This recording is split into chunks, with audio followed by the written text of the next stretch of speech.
আজকে আমি ডিমের একটা রেসিপি দেখাবো। তো আমি নিয়ে নিয়েছি এখানে 4টে ডিম, কাঁচা লঙ্কা, 1 বাটি পেঁয়াজ, আদা রসুন আর 2টো টমেটো কুচি। এবার মিক্সিতে পেঁয়াজ, আদা রসুন, কাঁচা লঙ্কা,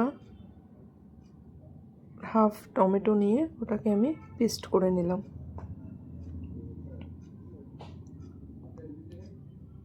কড়াইটা বসিয়ে দিলাম।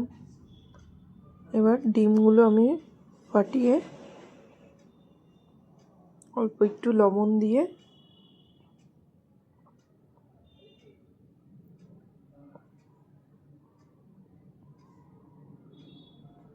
ভেজে নেব। কড়াইতে দিয়ে দিলাম সাদা তেল, ফাটানো ডিমটা দিয়ে দিলাম। এবার আমি একটা একটা করে অমলেট মতো করে এটা ভেজে নেব।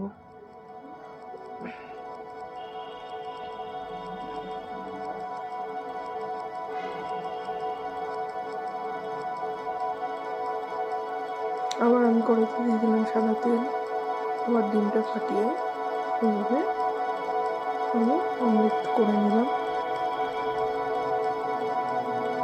এইভাবেই আমি সবকটা ডিম ফাটিয়ে অমলেট করে নেব।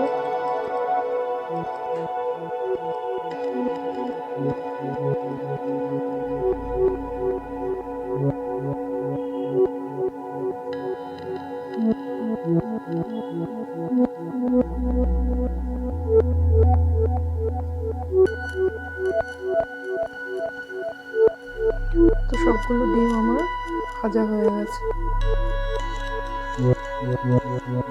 এবার আমি কড়াই বসিয়ে দিলাম। কড়াইতে দিলাম সর্ষের তেল, শুকনো লঙ্কা ফোড়নে আর একটুখানি সাদা জিরে, কেটে রাখা পেঁয়াজগুলো আমি দিয়ে দেবো। এবার একটু লাল করে এটা ভেজে নেব।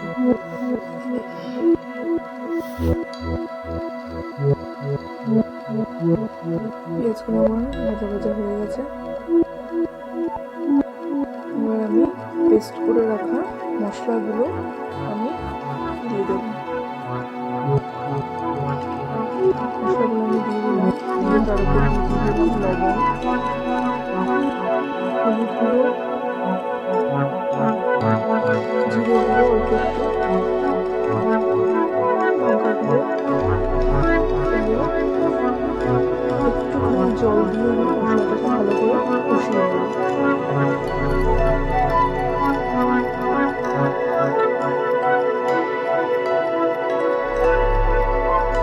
আমি দিয়ে দেবো কেটে রাখা টমেটো।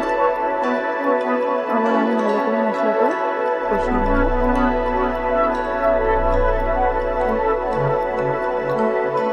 মশলাটা কষানো হয়ে গেছে। এবার আমি পরিমাণ মতো জল দিয়ে দেবো।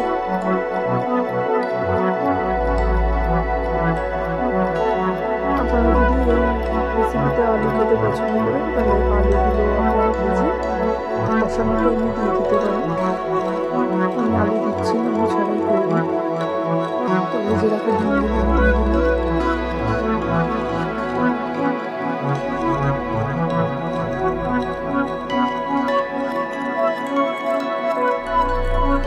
উপর থেকে এবার একটু গরম মশলার গুঁড়ো আমি দিয়ে দেবো।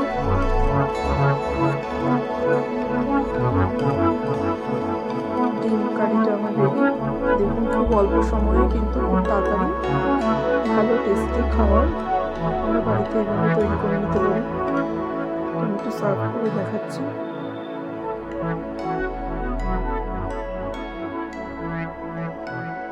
দেখুন দেখতে কেমন লাগছে, দেখেই বুঝতে পারছেন খেতে কতটা ভালো হয়েছে।